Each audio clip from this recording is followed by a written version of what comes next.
sparire la macchina. Welcome to Uflix. Thank you for taking the time to watch our channel. Today Uflix will summarize the film entitled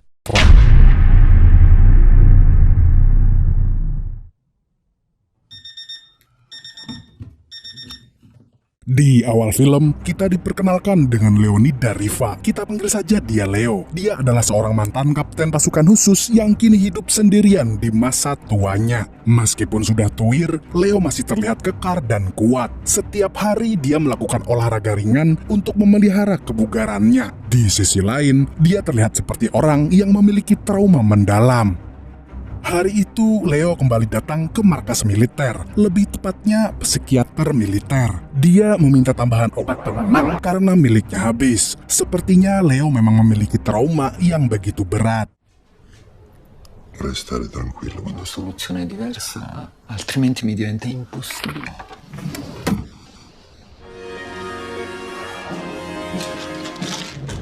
Sepulangnya dari markas militer, Leo menghadiri pertandingan rugby. Dan itu bukanlah pertandingan biasa, karena yang bermain adalah anak bungsunya, yaitu Teresa. Di sisi lain, ada juga Mattia, si sulung yang tidak pernah menyukai ayahnya. Mattia sama sekali tidak suka Leo berada di sana.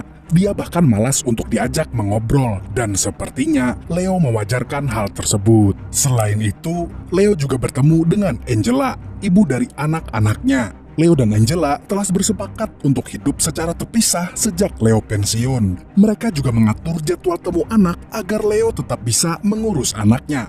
Namun, sejauh ini Leo hanya bisa bertemu dengan Teresa karena Mattia tidak peduli dengannya. Singkat waktu, malam pun tiba. Angela menyuruh Mattia untuk mengantar Teresa ke rumah Leo. Malam itu memang sudah dijadwalkan untuk makan malam antara ayah dan kedua anaknya. Namun, Mattia mengabaikan perintah ibunya. Dia malah mengantar Teresa ke warung burger terdekat. Mattia bahkan mengabaikan telepon dari ayahnya. Selagi mereka makan burger, dua teman Mattia datang. Mattia pun permisi sebentar ke belakang untuk mengobrol dan mengudut bersama temannya. Namun ketika Mattia kembali ke warung, dia tidak melihat Teresa di sana. Para karyawan warung pun berkumpul ramai-ramai. Katanya ada orang-orang yang menculik Teresa dan memasukkannya ke dalam mobil jeep. Mattia pun langsung panik bukan main. Teresa! Teresa! Mattia yang sedang panik itu pun tidak punya pilihan lain selain menelpon ayahnya. Di ujung telepon, Leo sama khawatirnya dengan Mattia, dan dia menyuruh Mattia segera menelpon polisi. Tak lama kemudian, Leo langsung mendatangi tempat kejadian. Begitu juga para polisi yang dipimpin oleh Kapten Basilio. Ketika mereka sedang menunggu tim forensik datang, tiba-tiba ada laporan bahwa mobil mencurigakan terlihat melintas di jalan. Leo yang mendengar itu pun tidak tinggal diam.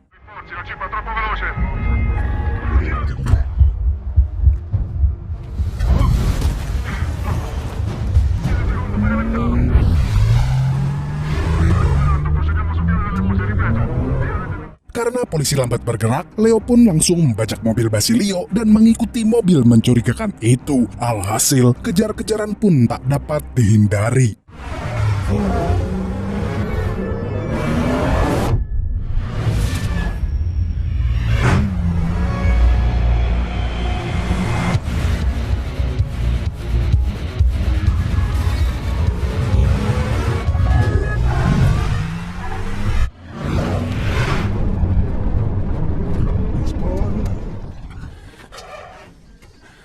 Ketika mobil jeep itu tiba-tiba mogok, Leo langsung menghampirinya dan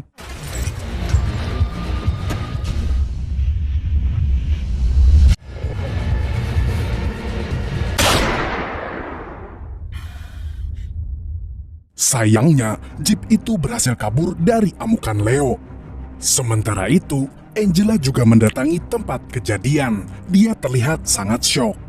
Di sisi lain, Basilio dan timnya menyelidiki latar belakang Leo sambil menangani kasus itu. Anak buahnya memperlihatkan catatan tentang Leo selama di militer. Berdasarkan catatan itu, jelas bahwa Leo bukanlah tentara biasa. Basilio merasa bahwa Leo adalah orang berbahaya yang harus dihentikan. Saat semua orang sibuk panik, Leo bergerak sendiri. Dia menemui seorang waria yang merupakan pengedar bubuk magic. Dia ingin menanyakan sesuatu, tetapi dia malah menyangka Leo adalah seorang polisi yang menyamar. Waria itu pun langsung memanggil para preman yang berada di situ. Leo masih berusaha menjelaskan kalau dia hanya butuh informasi, tetapi mereka tetap menyerang Leo, dan inilah yang terjadi.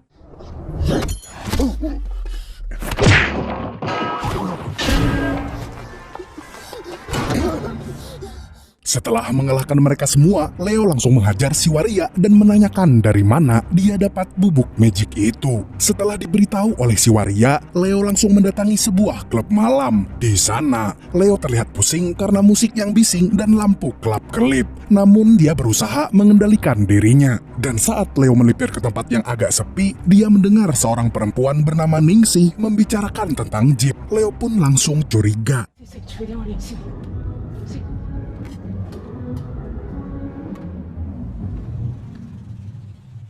Sementara itu, si Ningsih mendatangi sebuah gudang dan bertemu dengan teman mabar ML-nya. Dia adalah si Otong. Otong memberikan sebuah tas berisi uang. Mereka pun terlihat sangat senang. Namun tiba-tiba...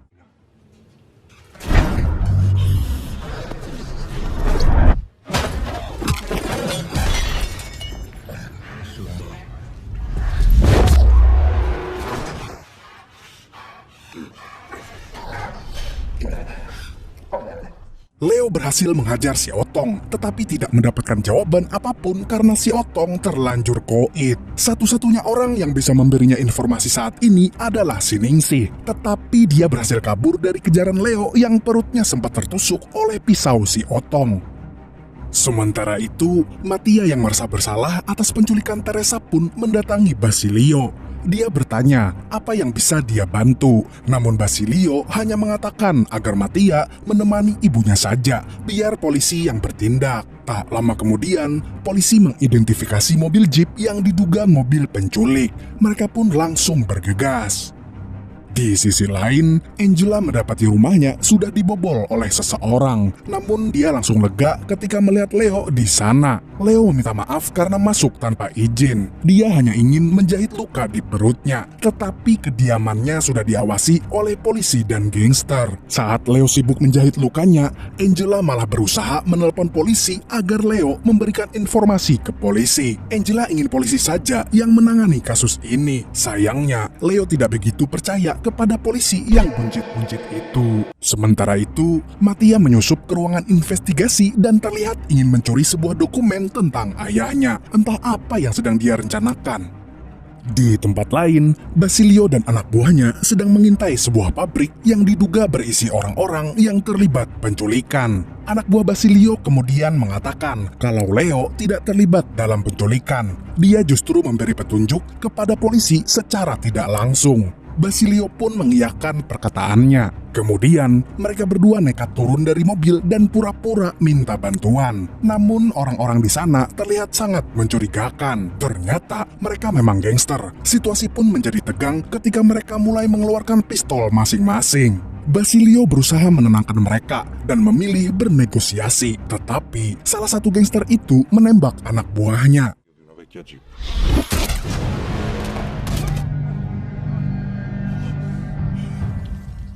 Para sniper utusan polisi pun langsung menghabisi mereka. Sementara itu, Leo bertemu dengan mantan rekan sekaligus sahabatnya. Dia adalah Agus Nganjuk. Agus pensiun karena kakinya buntung saat menjalankan misi. Agus segera membuka alat pelacak lokasi miliknya. Dia menyuruh Leo menelpon ke sebuah nomor. Nantinya telepon itu akan mengarahkan Leo ke sebuah tempat. Setelah itu, Agus pun langsung pamit kepada Leo. Pertemuannya dengan Agus Nganjuk membuat Leo mengingat kembali masa-masa terburuknya saat menjadi tentara. Dia pernah diculik dan disiksa oleh musuh karena tidak mau membeberkan rahasia penting. Hal itu cukup mengganggu Leo hingga dia tidak bisa membedakan kenyataan dan bayangan. Traumanya pun kembali menyerang. Dia melihat dan mendengar bunyi-bunyian dari masa lalu. Leo berusaha menenangkan diri dan fokus untuk menyelamatkan Teresa. Dia kemudian mendatangi sebuah rumah mewah berdasarkan lokasi yang dilacak tadi. Di sana, dia mengendap masuk. Dan ternyata itu adalah rumah milik bos mafia paling sangar, yaitu Samidi. Terlihat ada Ningsih juga di sana. Perempuan itu diikat ke kursi. Samidi kesal karena gara-gara Ningsih dan si Otong, mereka terancam dikejar polisi. Karena itu, Samidi pun memutuskan untuk membunuh Ningsih.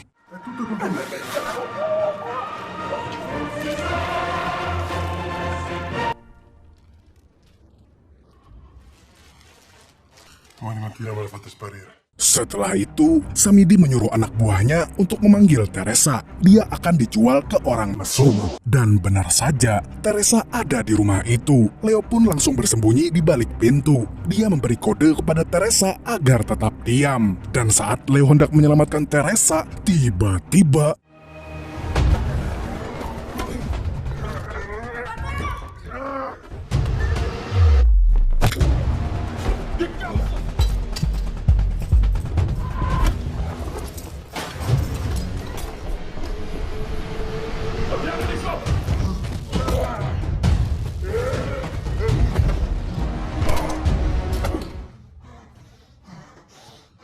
kemudian Leo berjalan ke bawah untuk mencari putrinya. Tetapi dia harus berhadapan dengan anak buah Samidi yang lain. Leo yang sudah terluka parah itu dilempar ke kolam. In isolamento, hanno uccisi quasi subito. Soltanto durante la prigionia è stata esemplare. Di sisi lain, Mattia sedang menyaksikan video ayahnya setelah menjalankan misi. Video itu dia curi dari kantor polisi. Mattia terlihat menyesal karena telah membenci ayahnya. Ternyata dalam video itu, ayahnya memohon untuk segera dipulangkan ke rumah dan pensiun, bukan sengaja meninggalkannya. Mattia pun berkaca-kaca. Tak lama setelah itu, Mattia, Basilio, dan Angela mendapatkan kabar kalau Leo ditemukan dengan luka di sekujur tubuhnya. Sekarang dia dilarikan ke rumah sakit karena kondisinya sangat kritis. Mereka semua tampak sangat khawatir dengan berita itu.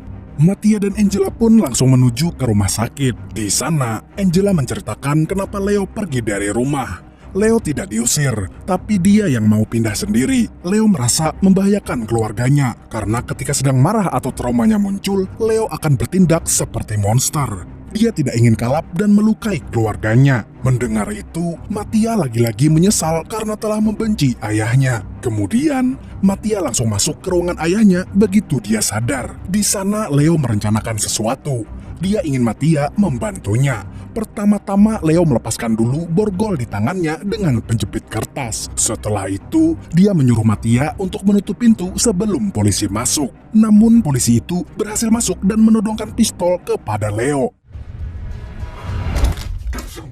Chiama la centrale. Devi fare un controllo sul resonato. Un controllo? Nome e cognome operativo. Gianrico Sala, 50 anni, deve essere andato in bancarotta un paio di anni fa, l'ultimo piano dello Dengan cepat, Leo membalikan situasi. Dia memaksa polisi itu untuk mencari informasi tentang Samidi. Setelah mendapatkan informasi, Leo berpura-pura menyandera Mattia agar polisi tidak menembaknya. Alhasil dia berhasil kabur dari rumah sakit. Mattia juga ikut dengan Leo. Di tengah jalan, Leo meminta Mattia turun dari truk dan menghubungi polisi. Dia ingin polisi tahu keberadaannya. Mattia pun mengiyakannya. Dia juga meminta Leo kembali dengan selamat. Domenica ci giochiamo la qualificazione in Serie A.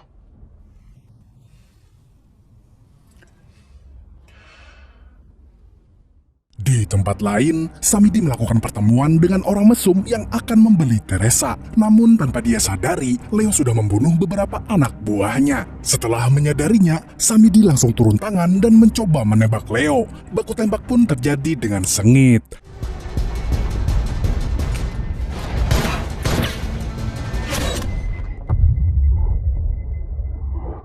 Dan Leo yang baru saja dioperasi itu langsung tumbang setelah menerima tembakan dari belakang.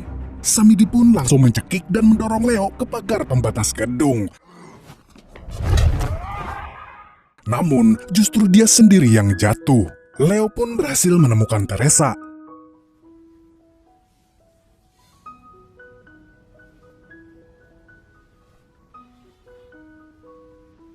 Mi hai trovato? Lo troviamo. Ti prego.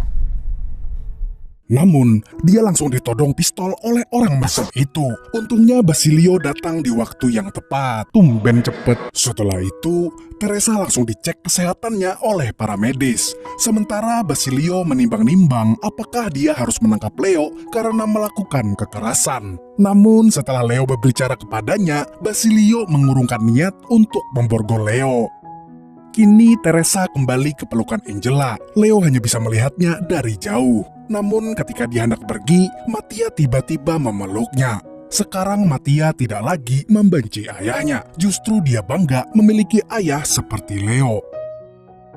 Di akhir film, Leo diperlihatkan sedang berada di karantina orang-orang yang memiliki trauma. Akhirnya dia memberanikan diri untuk berbicara mengenai traumanya dan tidak lagi bergantung kepada... Film pun tamat dengan sangat mengharukan. Thank you for watching.